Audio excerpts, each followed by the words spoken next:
Ya, terus dengan pengetahuan tentang astrologi Weda itu gimana, Kang? Oh, oke. Kan kita mesti briefing ke penonton ya. Jadi kita sekarang lagi bahas soal tentang astrologi Weda dan saya baru belajar astrologi Weda tapi masih pemula. Jadi saya ingin bahas tentang sejarah mitologinya. Karena akhir-akhir ini konten Guru Gembul banyak bicara tentang keresahan ekonomi, politik, dan geopolitik. Sekali-sekali kita bahas sejarah sajalah gitu kan. Ayo. Em, jadi ada satu video Guru Gembul yang tentang Thor itu. Wah, Kalau 2 tahun yang lalu ya? iya betul, video Eh, Pak Guru tentang Thor. Kalau Thor itu di India tuh namanya Indra eh, dan bukan gitu sih isi videonya. Tapi Thor itu terinspirasi oleh Indra. ya Thor itu Hmm. terinspirasi dari dewa yang sama kan, Deus Pitara. Iya, Yang ketika dia ke Romawi, dia menjadi Jupiter, di Yunani dia Zeus Pitara, Deus iya, Pitara, dan Dewa Indra ya kan. iya. Nah Kalau itu kalau ke sana jadi Odin. Nah, Odin punya anak ya Thor gitu. Thor ya, Thor Hmm. Odinson. Tapi nah kemudian ketika saya belajar Vedic Astrology, Vedic Astrology itu kan membaca 7 planet. Iya. Dalam tanda kutip ya, sebenarnya nggak planet-planet Hmm. amat. Yaitu matahari, bulan, Merkuri, Iya, Mars, sampai Jupiter. Hmm. enggak, lanjut terus sampai Mars, Venus, Jupiter, Saturnus. Oh iya, iya, iya. Nah, sampai Sampai Saturnus. Hmm. Uranus, Neptunus, Pluto tidak dihitung. Ya, Nah, sekarang saya baru sadar kalau ternyata itu dijadikan nama-nama hari di iya sebagian betul. besar kebudayaan besar di dunia. Iya betul. Iya, jadi kalau setiap hari Sunday kita menyembah matahari, Monday Iya, menyembah bulan, bulan. dan Iya setiap betul. hari Selasa itu ternyata kita menyembah dewa perang Iya, atau dewa api. ya semacam itu. Ya, dan itu kita bisa tarik itu dari Spanyol di sebelah barat sampai Jepang di sebelah timur, dari Sri Lanka di selatan sampai Swedia di utara ternyata mengikuti sistem yang sama gitu. Iya, karena sumbernya dari satu, Kang, dari wilayah sekitaran eh, Afghanistan itu, wilayah Ya, sekitaran Turkmenistan yang Tantan itu. Jadi adalah jalur pertemuan dari kebudayaan-kebudayaan besar. Nah, hmm, sebenarnya awal mulanya itu dari wilayah yang kita kenal sekarang itu sebagai wilayah Turkmenistan. Nah, di situ hmm, adalah wilayah basisnya orang-orang Arya. Nah, orang-orang Arya ini adalah orang-orang penjelajah. Jadi hmm, ke utara dan kemudian ke barat daya itu menjadi orang Eropa, ke selatan dan ke wilayah Asia, ke wilayah Tenggara itu menjadi orang-orang India. Nah, hmm, mereka itu bukan hanya membawa kebudayaan-kebudayaan, tetapi mentransformasikan banyak kebudayaan dari satu tempat ke tempat yang lain. Makanya hmm, saya punya hipotesis, tapi ini harus diuji kembali, lebih hmm, ke spekulasi sih sebenarnya. hmm, Jadi kata tu hmm, itu kata tu dalam tradisi Indonesia yang hmm, kemudian belakangan menjadi hantu dan Tuhan dan batu dan tulang hmm, dan lain-lain itu mungkin berasal dari kata Tao di Cina. hmm, Yang saya bayangkan gitu soalnya eh, buku-buku atau pengaruh Tao itu di Cina itu kan berkembang pesatnya di tahun 500 tahunan sebelum Masehi. Di hmm, 500 tahunan sebelum Masehi itu ada gelombang besar migrasi dari Cina ke wilayah Nusa Tenggara, ke wilayah Asia Tenggara. Dan hmm, migrasi besar-besaran itu juga bukan hanya membawa kapak, membawa macam-macam, tapi juga berpotensi membawa kata itu yang tahu itu hmm, menjadi toh atau menjadi tu atau menjadi to, hmm, uh, ya dan lain-lain pokoknya dengan berbagai variasi kosakata yang macam-macam gitu. Tapi itu misalkan kalau kita melihat dari Taiwan sampai seluruh Asia Tenggara bahkan sampai ke Hawaii itu kata to atau tuh atau to itu hmm, memang benar-benar sakral gitu. Jadi misal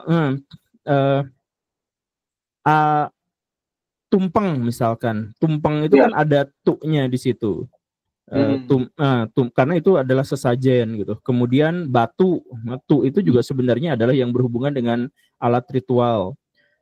Kemudian hantu dan Tuhan. Tuhan itu sebenarnya adalah kata-kata misionaris ketika dia datang ke Sumatera. Tetapi sebelum kata Tuhan yang dia bikin, ada tuan gitu. Tuan ya manusia yang ditinggikan gitu. Nah, orang-orang misionaris gimana caranya untuk menggambarkan Tuhan? Ya Tuhan dikasih hak di tengah biar menjadi lebih besar gitu, menjadi lebih maha gitu. Ada penegasan soal mahanya itu. Jadi Tuhan gitu. Nah, jadi Tuan itu berkembang di Asia Tenggara dan sampai ke Hawaii. Ada toh juga dan sebagainya. Nah, saya duga itu berasal dari kata Tao. Tetapi kata Tao itu juga sebenarnya bukan berasal dari Cina, dugaan saya ya. Kata Tao itu dari kata Dao. Dao itu berkembang di sekitaran Gurun Gobi sebelah selatan yang Tan gitu, yang Kirgistan, yang gitu.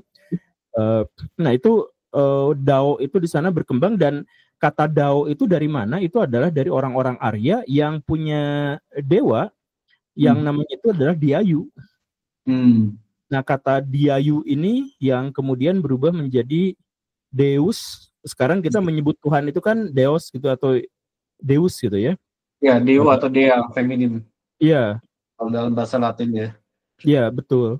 Nah, kata itu juga menjadi kata bagi Deus, kemudian Zeus, kemudian Zeus Pitar gitu ya, Tuhan ayah, dan kemudian Jupiter gitu. Nah, jadi kata Jupiter dengan Tuhan itu nampaknya, ini sekali lagi ya spekulasi saya saja, nampaknya berasal dari kosakata yang sama yang disebarkan oleh orang-orang Arya. Karena pada waktu itu, di sekitaran tahun 1000 sebelum Masehi, mereka itu kan rajin-rajinnya mengembara ke seluruh dunia, termasuk mencoba masuk dan menaklukkan India, kemudian masuk ke wilayah yang sekarang menjadi Turki, termasuk juga berperang terus-terusan dengan orang-orang Cina, yang akhirnya orang Cina bikin benteng lah, bikin apa segala rupa gitu kan.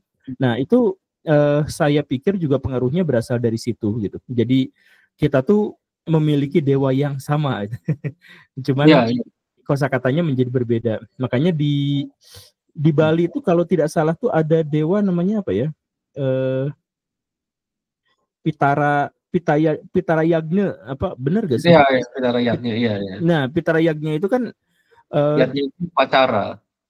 Iya, Pitara Yagna itu upacara untuk tapi Pitara itu Tuhan ayah kan? Iya, ya fatherly God ya. Iya, Tuhan ayah. Jadi, nah itu sisa-sisa tradisi Arya yang masuk ke India menggunakan jalur religius. Saya duganya begitu. Iya, dan yang saya menarik ketika saya belajar tentang itu, karena itu kan ada 7 dewa, 7 Tuhan, 7 dewa yang disembah. Jadi saya bikin teori sendiri, ini juga dari pemikiran saya pribadi, kalau sebenarnya kita bisa memilih 7 dewa, dan yang menentukan itu bukan personifikasinya, tapi dia disembah di hari apa. Karena contohnya, Odin dengan Merkuri, dengan Buddha, itu semua disembah di hari Rebo, semua elemennya air, tapi itu mereka bertiga itu secara karakter sangat berbeda. Iya. Jadi bagi teman-teman yang Buddhis, ini Buddha dalam Hindu yang saya omongin itu kebetulan namanya sama, tapi karakternya berbeda dengan Siddhartha Gautama. Dia itu adalah dewa hermafrodit, yang kadang jadi cowok, kadang menjadi cewek, makanya menjadi dewa perdagangan gitu kan. Iya. Kadang kita berikan promosi, kadang kita ngecuan, kita jual mahal gitu. Jadi dualis, karena dia berbicara dualisme. Ya, jadi ini sekedar disclaimer aja buat yang Hindu atau yang Buddha. Kita tuh sekarang diskusi soal Buddhanya itu adalah Buddha yang bercampur karena kita berbicara soal kebudayaan gitu ya. Jadi jangan baper gitu. Iya. Nah, tapi ini memang Buddha yang berbeda karena Buddha itu kan sama kayak Agus gitu kan. Ada Agus yang ini, ada Agus yang itu. Jadi ada Buddha Siddhartha Gautama, ini ada Buddha dewa Hindu. Dan Buddha yang hermafrodit ketika dia pindah ke kebudayaan Romawi Yunani, ke dalam kebudayaan Latin, dia menjadi Hermes Mercury kan. Iya. Menjadi the messenger God, menjadi sebenarnya zaman sekarang dia pengangguran karena sudah ada WhatsApp, tapi zaman dulu dia tuh angelos. Angelos tuh artinya kan penyampai pesan kan, angel. Iya. Angelos tuh penyampai pesan. Jadi dia punya sepatu yang ada sayapnya, kerjanya lari-lari ngasih-ngasih pesan. Dan ketika dia pindah ke kebudayaan Skandinavia, dia tuh rajanya para dewa kan. Odin, Woden. Jadi akar kata dari kata Wednesday, Odin's Day, Woden's Day. Iya. Dan kalau masuk ke Timur Tengah kan? Oh, nggak tahu tuh. Jadi apa ya? Jadi Jibril kan?